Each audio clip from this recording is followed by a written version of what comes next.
Then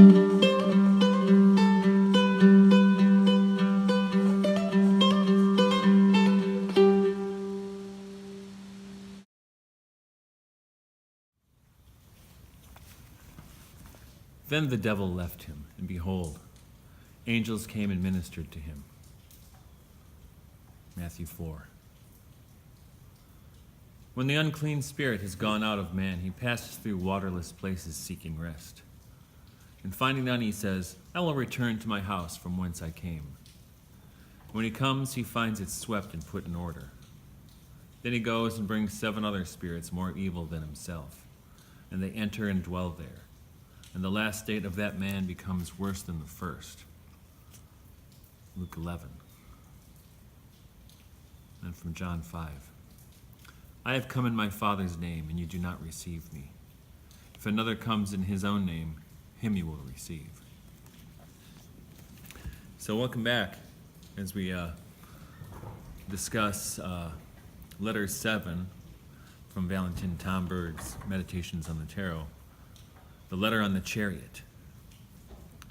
And as you probably found out, as we've discussed a little bit already, one of the main thrusts of Meditations on the Tarot, besides introducing the readers to Christian Hermeticism, is also warning the reader about the dangers inherent in Christian Hermeticism. And this Chariot letter is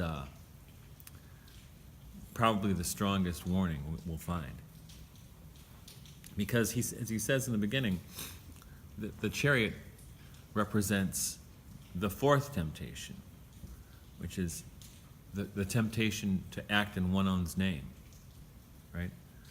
Spiritual pride or mystical megalomania, as Tomberg calls it. And it's really such an important thing, because if you have any experience in esoteric circles, this is the danger, one of the main dangers. And as Tomberg points out, black magic is not the danger. This is the danger. So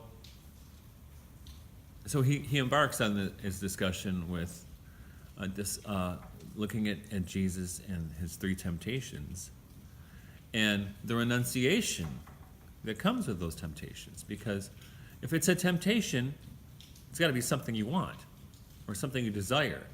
And to resist the temptation is, Tomberg says, to open up a space then, to let the spiritual world act. So, you can't be tempted by something you don't want. So when Satan offers Jesus bread, tells him, turn these stones into bread, well, Jesus is hungry. Bread is something he would like, but not in those conditions. Right? So, and by renouncing that, remember, and renunciation goes back to our discussion of the 4th card, the Emperor. So renunciation is an important way to spiritual activity in one's own life. But, as Tomberg keeps reiterating, it won't happen without humility. You can't renounce things just for the sake of getting something bigger.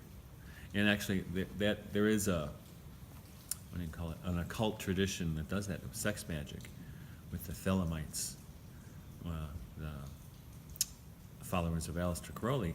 With sex magic is ramping up the sexual energy and not satisfying it with the hope that a spiritual component or correlate to that will come into play and you'll have more magical power. Well, we talked about it before, that's the will. That's the will, and it's antithetical to Christian Hermeticism.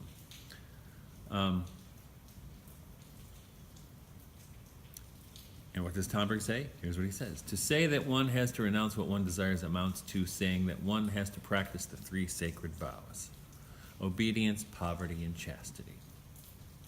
Right? It all comes back to this.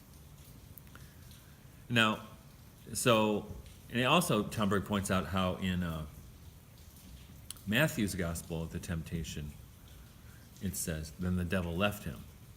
But in Luke's temptation narrative, Luke adds the three words, for a time.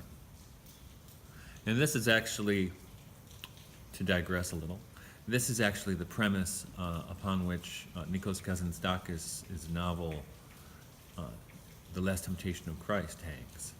So what does that last temptation mean? And if you haven't read the book or seen the movie, I recommend, especially the film. I think is extraordinary, directed by Martin Scorsese. Even though there was so much upset when the movie came out, I think in 1988.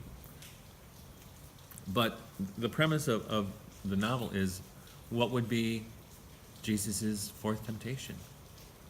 He passed the temptations of power, hunger, and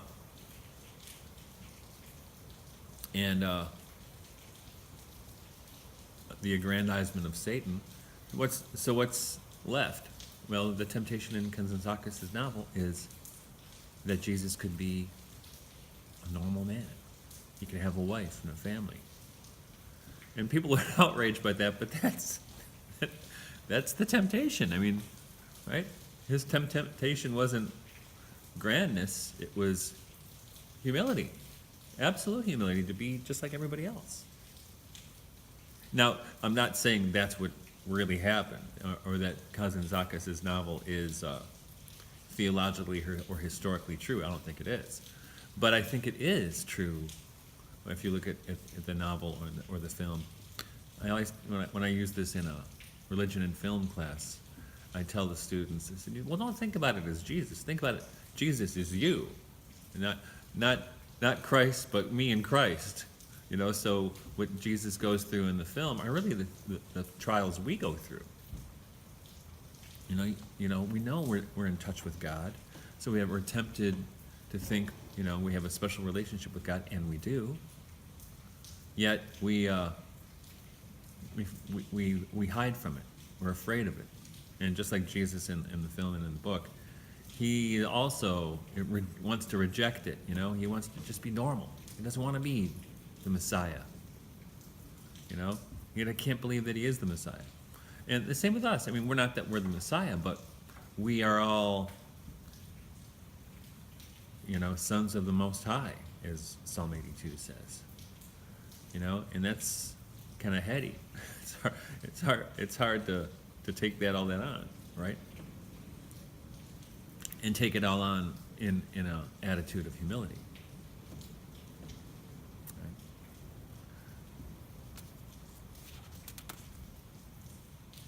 And so Tomberg goes on, and he gets into this long discussion of spiritual megalomania, which is the preeminent danger for the occultist or hermeticist, right? And he says on page 151 of my edition, experience in the domain of occult, esoteric, hermetic, Kabbalistic, Gnostic, magical, Martinist, theosophical, anthroposophical, Rosicrucian, Templar, Masonic, Sufi, yogistic movements, and other contemporary spiritual movements supplies us with ample proof that the words of the Master have in no way lost their actuality, even in the domain of science and in the movements of social and national or semi-scientific nature. And this is where he's talking about, if someone comes in my name, you won't accept him, but if another comes in someone else's name, him you will accept. And that's it. I mean, people, they want the Superman, as Tomberg points out, not the Son of Man. They want the Superman. And remember, we talked in the last lecture about the Antichrist. And the Antichrist is the Superman, the Ubermensch, right? People want that. They don't want the sacrificial love of Christ. They don't want to die on the cross. Reminds me of kind of a funny meme you see on social media of, that kind of, what do they call it, prosperity gospel idea that God has great plans for my life. And of course, and it shows a picture of Christians being fed to the lions. Well, that's the plan, you know. It's hard to take that. Hard to take that. Now, he and in this discussion of the Superman that occultists, very many of them, wish to be, he gets into a discussion of Carl Jung's idea of inflation, which I think is really brilliant. And he, you can tell he relies on Jung because Jung, because he's got that vertical dimension, in his psychology, he stumbles into these insights or arrives at these insights that are very harmonious with Christian Hermeticism. And of course, Jung spent many hours studying Kabbalah, but especially alchemy. So, so you could say Jung is grounded in Christian Hermeticism by way of psychology and alchemy. I think it's fair to say. And so this idea of inflation that in Jungian psychology comes up, where, Jung talks about the archetypes, so the hero or the wise old man or the crone or whatever it happens to be. And so through the course of psychological integration, people will get to a point where they identify, say, with the hero, which is the example Tomberg uses. And that archetype kind of takes over and contributes to the person's inflation. I am the hero now. Or I'm the wise old man. I remember some people, there's a popular kind of adoption of the archetype of the crone or the wise old man in some esoteric circles. People take on these roles, and they take them on almost with a costume that accompanies it. Jung elsewhere calls that persona. It's a mask. It's inauthentic, and it's not just in this. Jung points to professors, for instance, getting caught up in their persona of the professor with their book and their tweed jackets and their bow tie and their pipe. I mean, I've seen people at conferences dressed like that. It's almost like they walked out of central casting. And I said, "That's what it is?" It's kind of surprising to me. But it happens, and they would say have been seized by the archetype, and that becomes a crutch for them. Their psychic and spiritual regeneration gets kind of arrested at that point, and they can be in danger of, because of inflation, doing serious damage to themselves and those around them.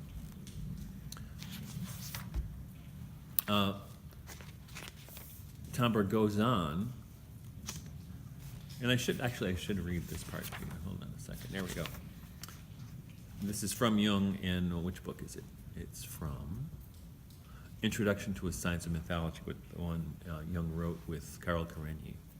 And he says, talking about the hero, the epiphany of the hero shows itself in a corresponding inflation. The colossal pretension grows into a conviction that one is something extraordinary, or else the impossibility of the pretension ever being fulfilled only proves one's own inferiority, which is favorable to the role of the heroic sufferer, a negative inflation. You see these kinds of tragic figures in esoteric circles who take on these personas. Maybe it's not the hero, maybe it's the hermit, or the magician. They got this whole magician vibe going. When we talk about with the cape, the hermeticist with the cape. Hermeticists don't wear capes, and so the figure of the hero, he says, takes possession of consciousness.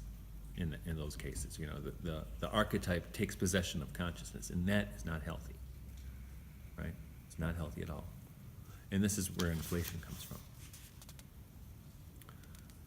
And he points out that and here's the probably one of the big dangers in Christian Hermeticism is it's a solitary path. Though these things can certainly happen in monastic contexts, as Tomberg points out. At least in the monastic context, you have the safeguard of spiritual direction, or Catholics also have confession, but it's much more systematized or regular in monastic contexts. So you have spiritual direction, and even for people who are having profound spiritual experiences, St. Teresa of Avila, for instance, when she was having visions of Christ and Christ was actually speaking to her, she told her confessor, and her confessor was convinced it was the devil, and the confessor told her, well, next time it happens, take this holy water and throw it on the figure when he shows up. And St. Teresa, she thinks this is in the autobiography, she has a vision of Christ, and she's talking to him. She said, well, they told me I have to throw this holy water, and I really don't want to throw it. And Jesus said, well, be obedient. You took a vow. Go ahead and throw it. I won't melt, and I'm not going to go away. So that's what happened. So you have those safeguards in monastic life, but you don't have them necessarily in Hermetic pathways. And he gave an example of Sabbatai Zevi, who was convinced he was Messiah, and he was a great Kabbalist, but he kind of went over the deep end and thought he was the Messiah, and ran into some serious psychological trouble there. And then Tomberg, interesting, it's a book, I think I read it a long, long time ago. I used to have a copy of it. Hargrave Jennings, The Rosicrucians, Their Rites and Mysteries, which I don't remember being too impressed by, but Tomberg quotes it here, and the part he quotes I think I'm very impressed by. He talks about, and this is on page 157 in my edition, he says, it's the quote from Tomberg, that Tomberg gives. In comparison with the Hermetic adepts, monarchs are poor and their greatest accumulations are contemptible. By the side of the sages, the most learned are mere dolts and blockheads. Thus, towards mankind they are negative, towards everything else positive. Self-contained, self-illuminated, self-everything, but always prepared, nay enjoined, to do good, wherever possible or safe. To this immeasurable exaltation of themselves, what standard of measure or what appreciation can you apply? Ordinary estimates fail in the idea of it. Either the state of these occult philosophers is the height of sublimity, or it is the height of absurdity. And also, speaking of Rosicrucians, in The Chemical Wedding of Christian Rosenkreuz, this is exactly what happens in that text is the author, probably Johann Valentin von André, he rips on these kind of esoteric posers repeatedly in that book. It's really funny. It's almost like he's just pranking them left and right, in their pretensions to wisdom and hearing the music of the spheres and their arrogance, their incredible arrogance. Here's an example I can bring from my own experience. When about 30 years ago or so, I knew someone who was kind of an esoteric, rock star in the area, and he was a friend of mine too. Really loved him like a brother, but he was he was a little vain. What happened? He had grown up Catholic, and he went to mass with a girl he liked. Was going to church, so he said he would go with her, and he went, and I saw him like the next day or something. I said, "How was mass?" He said, "It was pretty good, but it's a good thing I was there." I said, "Really? Why?" Because I think if I weren't there, the host wouldn't have been consecrated. Because I don't think there was enough people there with spiritual clout to make it happen. So that's the kind of people, right? That's what we're talking about. Spiritual megalomania, Tomberg calls it, which I think is a wonderful term. then he moves along. Now, he also keeps talking about this, right? And he says, as I already mentioned on page 160, the danger of occultism is neither black magic nor nervous disorder. At least these dangers are met no more often amongst occultists than amongst politicians, artists, psychologists, believers, and agnostics. I am not able to cite by name any black magician amongst the occultists that I know, whereas it would not be too difficult to name some politicians who, for example, have nothing to do with occultism and who would even be hostile to it, but whose influence and impact agree very well with the classical concept of that of the black magician. He said, no, and a little bit later, no, and dear unknown friend, occultists, including those amongst them who practice ceremonial magic, are neither masters nor disciples of black magic. Truth to tell, they are amongst those who have the least of all in common with it. It is true that they, above all the adepts of ceremonial magic, often fall prey to illusions and mislead themselves and others, but is this black magic? And then he starts talking about Dr. Faust, right? And he says he was only a victim of a prank on the part of Mephistopheles, who was a rogue well known to the occult world. Because how you can sell something which in no way because of the soul, I'm sorry, skipping away. It is Mephistopheles' way of giving a lesson to those who want to be supermen. He brings to light the puerility of their pretensions. And this is true, and he names this being, this entity, as Mephistopheles, who pranks the occultists, the pretensions of the occultists. And I've seen this firsthand with, this is, 30 years ago or more than 30 years ago, that people messing about with Ouija boards, for instance. And they work. I mean, they don't work for everybody. I mean, I think it takes the right kind of personality or psychological type to make them work, but they work. And I was witness to one episode. This man and this woman were kind of directing the planchette. The man was holding his hand on it, his left hand, and he was writing with his right hand what was coming up. And the woman was kind of in a trance, holding with one hand across the table from him. And this thing was, it was flying across that board, and it took the man, he was writing really quickly, filled up volumes and volumes over time of notes from the spiritual world, from somebody. But it turned out that these two people were being pranked by, we call it Mephistopheles, or the legions of Mephistopheles in the spiritual world, and it turned out being very dangerous to their relationship and their friendship and to those around them. And what it did also is it filled them with a little bit of spiritual megalomania, because think about it. You're doing things not a lot of people can do. And another one, I didn't see this one, my wife did. She knew a girl, she was only a teenager, and she was another one of these kind of natural Ouija board people. And she would do it, and I guess she used a wine glass for a planchette, and she didn't even have to touch it, and it would fly around the board. And I guess they did this for weeks, and that girl ended up in really bad shape. So,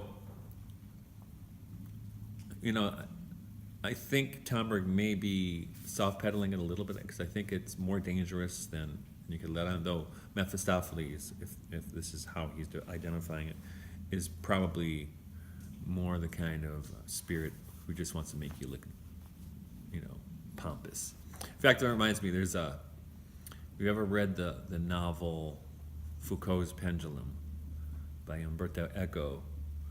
I love it because it's like a 400-page setup of a joke. And what happens in Foucault's Pendulum,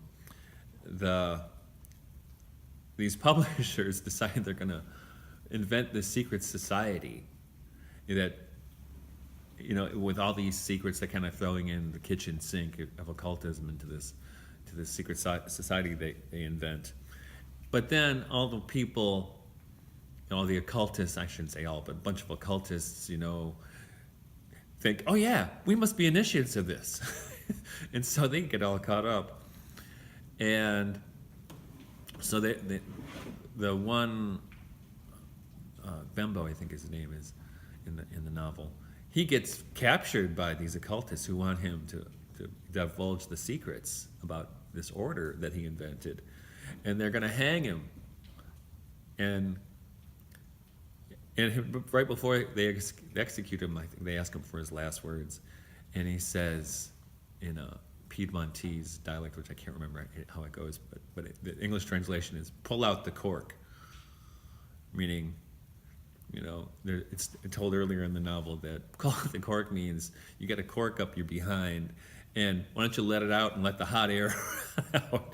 So this is kind of what Mephistopheles is doing to esotericists and occultists who are getting caught up in spiritual megalomania. He pulls the rug out from under them. It's a kind of a esoteric pratfall. Now, Tomberg says, there's probably no one who's gotten into Christian Hermeticism or occultism or esotericism who hasn't had a struggle with this at one time or another. And so the question is, what's the antidote? And the antidote he tells on page 161 at the bottom. The ancient saying, ora et labora, work and pray, constitutes the only answer that I have been able to find. Worship and work constitute the only curative as well as prophylactic remedy that I know against megalomaniacal illusions. And if you remember earlier in the book, he's talking about, Hermeticists, you're no better than those little old ladies in a Catholic church lighting candles. You don't have anything that they don't have. So he's emphasizing again and again the need for humility, and also the need to fall on one's knees. Fall on one's knees. That's how you avoid, or at least mitigate to a significant degree, the temptation to spiritual megalomania, or that leads to spiritual megalomania. And then he gives an example, which I think is a splendid example, of Jakob Burma, the kind of the father of sophiology in the West, because Burma was just he was a cobbler, and he had these experiences of, the divine, and he really came up with a lot of extraordinary things about the divine Sophia, but didn't make him any better of a cobbler. Didn't make him better than his neighbors, right? Because he was grounded in prayer and his work. And as Tomberg says a little bit later, authentic experience of the divine makes one humble. He who is not humble has not had authentic experience of the divine, right?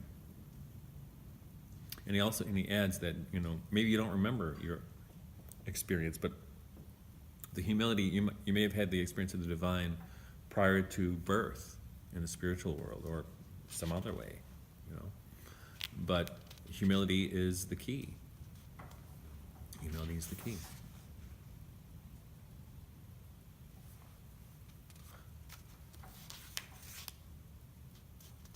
And then he goes in talking more about the figure, the charioteer. He calls him, and this is the danger of the card. It's both the triumpher or the triumpher. So are you the spiritual megalomaniac, or have you actually conquered the fourth temptation as well by prayer and work? It's an important aspect of this letter. And then he says, you become a master of the four elements by doing that. And because you've renounced kind of like what you wanted. You've renounced the power, And he says, this is page 165, so it means to say that he has a warm, large, tender, and faithful heart. Warmth, magnanimity, sensitivity, and faithfulness being the manifestations of the four elements in the domain of feeling. And he said it also in the domain of thought, creativity, clarity, fluidity, and precision. And also the will is transformed into intensity, scope, adaptability, and firmness. And those are all the four elements transformed in those three realms of the person, according to what he's saying, right? And because of this, I don't want to jump too far ahead, but I guess I can. And he says at the very last page of this letter, he talks about the planetary influences no longer touch you in, especially the malefic ways, in which they may have done before, once you've reached to this stage. And the way to think about this is sometimes it's attributed to Plotinus, but I don't think I've seen it in Plotinus. Sometimes it's attributed to Thomas Aquinas, but it's whoever first came up with it is a good one. The stars incline, they do not compel, right? And now I'm a farmer, so I know the influence of the stars on the plants and animals. They compel the animals and the plants. But the animals and plants do not have an ego. So when we are he talks about this, is that what happens is the planets work on the astral body.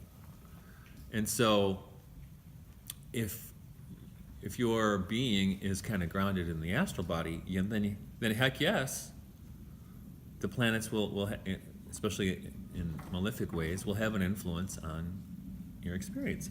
But on the other hand, if you're grounded in your ego, which is, a product of work and prayer and humility, then those influences don't touch you in the same way. That's what he's saying. And before that, he connects this to three kinds of mysticism. The nature mysticism, mysticism of getting in touch with one's higher self, becoming more who you really are, and mysticism of union with God, right? And the mysticism of union with God really combines elements of the other two. And this is the idea in psychology, in Jungian psychology, is to become the self, Jung calls it. Don't think about it as your higher self, think of it as you really are, or as Tomberg says earlier in the book, who you are as the image and likeness of God, how God created you to be. And you can hear why are the roosters calling in the evening? So here's what he says about the third mystical experience. The third sort of mystical experience is that of the living God, the God of Abraham, Isaac, and Jacob in the Judeo-Christian tradition, the God of St. Augustine, St. Francis, St. Teresa, and St. John of the Cross in the Christian tradition, the God of the Bhagavad Gita, Ramanuja, Madhva, and Chaitanya in the Hindu tradition. Here is it is a matter of union with God in love, which implies the substantial duality being essentially at one. And I think it's interesting that he mentions the Bhagavad Gita. That's, I think I mentioned before that I had friends who were Hindu priestesses and Hare Krishnas. And, it was easy for people, and they all had been Christians. It was easy for them to kind of move from Christianity into that because it's very familiar. It's a devotion based on love, So it was, that's why they were always happy. They were happy people. And then Tomber goes on. This experience has as its principal characteristic trait the synthesis of the intoxication of nature mysticism and the sobriety of mysticism of the higher self. And remember, in the last lecture, he was talking about ecstasy and ecstasy. So, I said before, synthesis is an important concept to Tomberg and to Christian Hermeticism. And he goes on, beatific vision implies the duality of the seer and the seen, on the one hand, and their union or intrinsic oneness in love, on the other hand. So I think this idea of love is extraordinarily important in Christianity. And we talked before, right? This big difference between Christianity and Buddhism. In Buddhism, it's detachment. Our love attachments create suffering. So we try to find a way to escape that. But whereas in the Christian tradition, that's the fire of union, right? That's what drives it. And so I think that's probably a good place to stop. Though I will say, in the idea of mystical union, there's a quote that Tomberg brings from the Sefer Yetzirah toward the end here, and I think it's worth reading. And after that, our father Abraham had pierced and understood and had taken down and engraved all these things. The Lord Most High revealed himself and called him his beloved. He made a covenant with him and his seed, which is the goal of Christian Hermeticism. Right? And how is it done? Prayer through work. I'll see you next time.